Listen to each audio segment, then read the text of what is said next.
guys, go to your Dollar General app, clip the coupon for $1.50 off of the Vicks Vapor Cool. You will get these for 50 cents.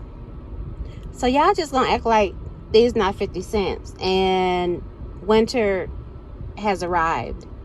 So if y'all don't want them, I'll take them. So you're gonna have to use several different accounts to clip that coupon and go get your 50-cent vapor drops. Go. All right, originally $2. The Vicks coupon came off $1.50. My subtotal 50 cents. Go.